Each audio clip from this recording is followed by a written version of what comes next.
आसंता काली जेहेतु ब्रह्मपुर लोकसभा आसन समेत ता अधीन थिबा 7टी विधानसभा आसन पर निर्वाचन होची तो गंजाम जिला कथा जदि देखिबा ताहले एठी हमर रहिची ब्रह्मपुर विधानसभा आसन छत्रपुर गोपालपुर चिकिटी दिगपंटी सेपरी गजपति जिलार पारालाखेमडी मोहना एई जो 7टी विधानसभा आसन ब्रह्मपुर लोकसभा आसन समेत ए 7टी विधानसभा आसन पर आसंता काली भोट ग्रहण करा जिवो जदि आमे बूथ कथा देखिबा ताले ए 7टी विधानसभा आसन रे समुदाय 1690 बूथ कराई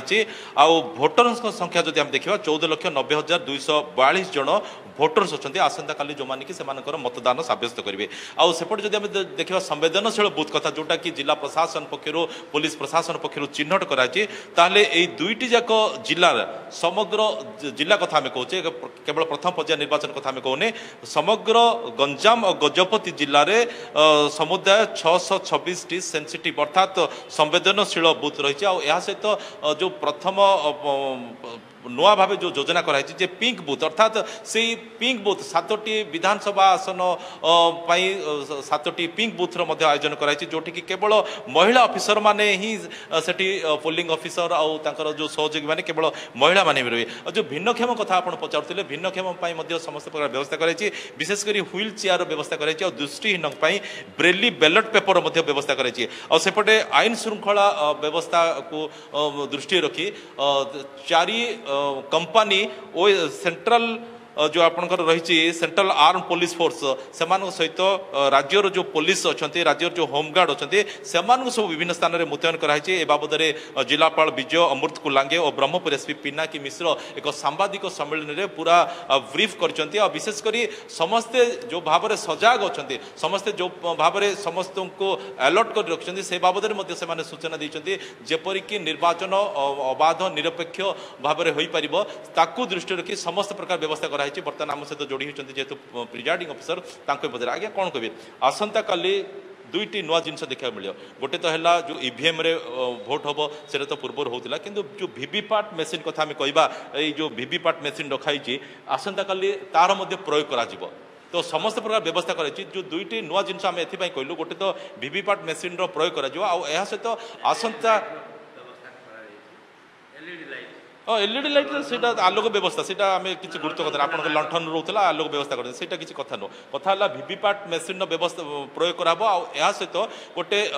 मॉक पोलिंग अर्थात आपणकर जो समय निर्धारित कराई सकाल 7टारू संध्या 6टा ता पूर्वर सकाल 5:30 रु 7टा पर्यंत 90 मिनिट धरी आपणकर मॉक पोलिंग हम जे प्रकृत में वीवीपैट मेसीन काम करुच्ची ना ठीक रूपे प्रकृत में ईवीएम मेसीन ठीक रूपे काम करुच्ची से आपणकर जो राजनैतिक दलर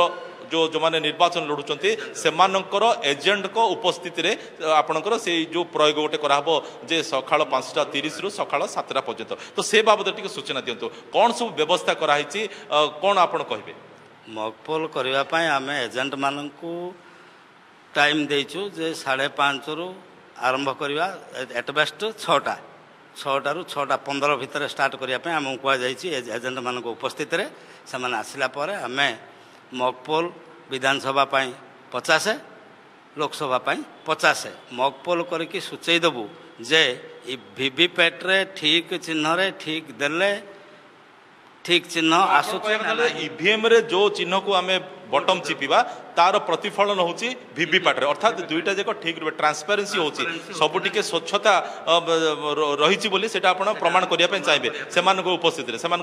प्रमाण करिया पे चाहिए अच्छा ये जो आपनकर प्रथम थर पई जो समय निर्घंटा को बढ़ाई दिया अर्थात संध्या 6टा पर्यंत जो करा जिवो तो ताकू दृष्टि रखी आपनकर जो पूर्व जो अभिज्ञता थिला जो अपराह्न 5टा पर्यंत अपराह्न 4:30 पर्यंत होतिला किंतु प्रथम थर पई सकाळ 7टा रु संध्या 6टा पर्यंत हबो तो ताकू दृष्टि रखी कोन आपण चिंता करछन कोन सब व्यवस्था ताको व्यवस्था कहले आम 6टा पर्यंत तो काम करूँ निहाती काम तो करूँ सरकार निर्देश अच्छी जे सकाल 7 रु संध्या 6 पोलिंग हम तेणु आम अलर्ट रही 6टा पर्यंत 6टा पर आम क्लोज करूँ पोल इंड करूँ। अच्छा 6टा बाजिया को 5 मिनिट कि 10 मिनिट थी गेट पाखे किसी मानकर नुआ भोटर्स आसिले से एलाउ करेंगे ना नहीं कौन केमती जो जदि नुआ भोटर्स आसबे ताले आम स्लीप देवु से पछपटू 1 नंबर देवु ଯେତେ ଜଣ ଥିବେ ସେମାନଙ୍କୁ ଏଲାଉ କରିବୁ। ତ ଆଗୁଆ ସେମାନଙ୍କୁ ସ୍ଲିପ୍ ଦେଇଦିଅ ଯାହାଫଳରେ କି ଆପଣ ଜାଣିପାରିବେ ଯେ ଆଉ କେତେ ସମୟ ଆପଣଙ୍କର ପୋଲିଂଟା ଚାଲିବ କାରଣ ଯେହେତୁ ନିର୍ଦ୍ଧାରିତ କରାହେଇଛି ସକାଳ 7ଟାରୁ ସନ୍ଧ୍ୟା 6ଟା କିନ୍ତୁ ଆଉ ଯଦି ହଠାତ୍ କିଛି ଆସିଗଲେ ଭୋଟର ଶେଷ ମୁହୂର୍ତ୍ତରେ ଯେଉଁଟାକି 6ଟା ବାଜକୁ 5 ମିନିଟ୍ କି 10 ମିନିଟ୍ ଥିବ ସେମାନଙ୍କୁ ଆପଣମାନେ ଆଗୁଆ ସ୍ଲିପ୍ ସବୁ ଦେଇଦେବେ। ଆଚ୍ଛା ଠିକ୍ ଅଛି ଆଉ ଯେଉଁମାନେ ସବୁ ଆସିବେ ଭୋଟ ଦେବା ପାଇଁ ଆସିବେ ଯାହା ପାଖରେ ଆପଣଙ୍କର ଭୋଟର କାର୍ଡ଼ ନଥିବ ଯେଉଁଟାକି ସରକାରଙ୍କ ପକ୍ଷରୁ ଯୋଗାଇ ଦିଆଯାଏ ଭୋଟର କାର୍ଡ଼ ଯାହା ପାଖରେ ନଥିବ କିନ୍ତୁ ଆପଣଙ୍କର ଯେଉଁ ପେପର୍ସରେ ତାଙ୍କର ନାଁ ଥିବ ତ ସେ କ୍ଷେତ୍ରରେ ସେମାନଙ୍କୁ କେମିତି ଆପଣ ଏଲାଉ କରିବେ କ'ଣ ସେମାନେ ଏଭିଡେନ୍ସ ଦେଖେଇବେ? ସେମାନଙ୍କୁ 10ଟା ଏଭିଡେନ୍ସ ଦେଖାଇବା ପାଇଁ କୁହାଯାଇଛି ସରକାରଙ୍କ ନିର୍ଦ୍ଦେଶ ଅଛି କେବଳ ଯେ ଭୋଟର ଆଇଡି ତାହା ନୁହଁ ଭୋଟର ଆଇଡି ଆଧାର କାର୍ଡ଼ ଜମିର ପଟ୍ଟା ଘରର ପଟ୍ଟା ଡ୍ରାଇଭିଂ ଲାଇସେନ୍ସ ପ୍ଲସ୍ ବ୍ୟାଙ୍କ ଖାତା ଏମିତି ବିଭିନ୍ନ ପ୍ରକାର 10ଟା ସିରିଏଲି ଅଛି। ସାର୍ ଆଉ ଗୋଟେ ଜିନିଷ ଆମେ ଜାଣିବା ପାଇଁ ଚାହିଁବୁ କାରଣ ଆଜି ସକାଳେ ଯେଉଁ ଗୋଟେ ଭୋଟରଙ୍କ ସହିତ ଆମେ ଆଲୋଚନା କରୁଥିଲୁ ତାଙ୍କର କହିବା କଥା ହେଲା ଯେ ତାଙ୍କ ପାଖରେ ଭୋଟର କାର୍ଡ଼ ଅଛି କିନ୍ତୁ ଗତ ନିର୍ବାଚନ କଥା ସେ କହୁଥିଲେ କିନ୍ତୁ ତାଙ୍କର ତାଲିକାରେ ତାଙ୍କ ନାଁ ନଥିଲା ସେମିତି ଯଦି ସେଇ ପ୍ରକାର ଯଦି ପରିସ୍ଥିତି ସୃଷ୍ଟି ହୁଏ କ'ଣ କରିବେ ତାଙ୍କର ତାଲିକାରେ ଅର୍ଥାତ୍ ଆପଣଙ୍କୁ ଯେଉଁ ପେପର୍ସ ଆସୁଛି ସେ ପେପରରେ ତାଙ୍କର ନାଁ ନଥିବ କିନ୍ତୁ ତାଙ୍କ ପାଖରେ ଭୋଟର କାର୍ଡ଼ ଥିବ ସେ କ୍ଷେତ୍ରରେ କ'ଣ କରିବେ? ସେ କ୍ଷେତ୍ରରେ ସେ ଭୋଟ ଦେଇପାରିବେ ନାହିଁ ଭୋଟ ଦେଇପାରିବେ ନାହିଁ ଦାନରୁ ସେମାନେ ବଞ୍ଚିତ ହେବେ। ବିଭୂତି ରଞ୍ଜନ ଶୁଣୁଥିଲେ ସମସ୍ତ ପ୍ରକାର ବ୍ୟବସ୍ଥା ଅଛି ଏଇ ଯେଉଁ ଦେଖୁଛନ୍ତି ପ୍ରିଜାଇଡିଂ ଅଫିସରଙ୍କ ସହିତ ଆମେ କଥା ହେଲୁ ଏହା ସହିତ ଏମାନେ ସମସ୍ତେ ଅଛନ୍ତି ସହଯୋଗୀ ହିସାବରେ ସେମାନେ ସବୁ କେମିତି ନିର୍ବାଚନକୁ ପୁରା ନିରପେକ୍ଷ ଭାବେ କେମିତି ସଠିକ୍ ଭାବେ ପରିଚାଳନା କରିବେ ସେମାନେ ସବୁ ଉପସ୍ଥିତ ଅଛନ୍ତି ପଚାରିବା ଆଜ୍ଞା ଏଇଟା ଆପଣଙ୍କର ପ୍ରଥମ ଅଭିଜ୍ଞତା ନା ଆଗରୁ କିଛି ଆପଣଙ୍କର ଅଭିଜ୍ଞତା ଅଛି ନିର୍ବାଚନ ପରିଚାଳନାରେ? ଏଇଟା ମୋର ପ୍ରଥମ ଥର ପାଇଁ ବୋଲି ମୁଁ ଏଇଠି ଫାଷ୍ଟ ଏମ୍ପି ଇଲେକ୍ସନରେ ଆସିଛି ଆ ପୂର୍ବରୁ ମୁଁ ପଞ୍ଚାୟତ ଇଲେକ୍ସନ ଯାଇଥିଲି ବଟ୍ ଏଇଟା ପ୍ରଥମ ଥର ପାଇଁ ବୋଲି ସାଧାରଣ ନିର୍ବାଚନ କଥା ଯଦି କହିବା ବୋଲେ ଏଇଟା ଆପଣ ପ୍ରଥମ ତାର ଆଚ୍ଛା ମନରେ କିଛି ଆଶଙ୍କା ଆସୁଛି କି? ନାଇଁ ସାର୍ ସେମିତି କିଛି ଆଶଙ୍କା ଆସୁନି ଯେହେତୁ କି ପଞ୍ଚାୟତ ଇଲେକ୍ସନ ଅଲରେଡି ଥରେ କରିସାରିଛୁ ତ ପାଖାପାଖି ସମାନ ଅଛି ଖାଲି ସେଥିରେ ବ୍ୟାଲେଟ୍ ପେପର ଆଉ ଏଠି ଇଭିଏମ୍ର ବ୍ୟବହାର ହେଉଛି ତ ସେମିତି କିଛି ଦ୍ୱନ୍ଦ୍ୱ ତ ନାହିଁ ଆରାମସେ ହେଇଯିବ ବୋଲି ଆଶା କରୁଛୁ। ଆରାମସେ ହେଇଯିବ ଆପଣଙ୍କର ପ୍ରଥମ ନା ଆଗରୁ ଆସିଛନ୍ତି?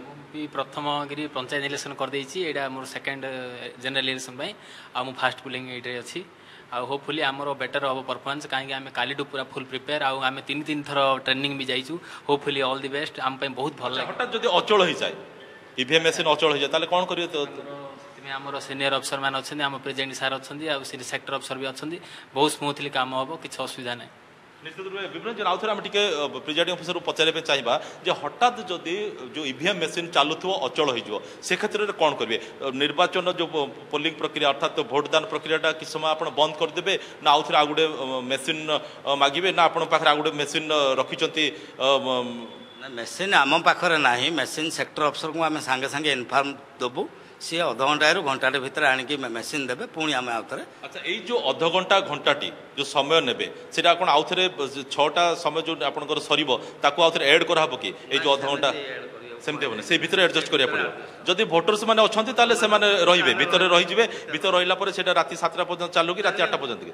ୱାନ୍ସ ଭୋଟର୍ସ ମାନେ ସନ୍ଧ୍ୟା 6ଟା ସୁଦ୍ଧା ଯେଉଁମାନେ ଏଣ୍ଟ୍ରି କରିସାରିଛନ୍ତି ଆପଣଙ୍କର ବୁଥ୍ ଭିତରକୁ ସେମାନଙ୍କର ସରିବା ପର୍ଯ୍ୟନ୍ତ ଆପଣ ଭୋଟ ପ୍ରକ୍ରିୟାଟାକୁ ଜାରି ରଖିବେ।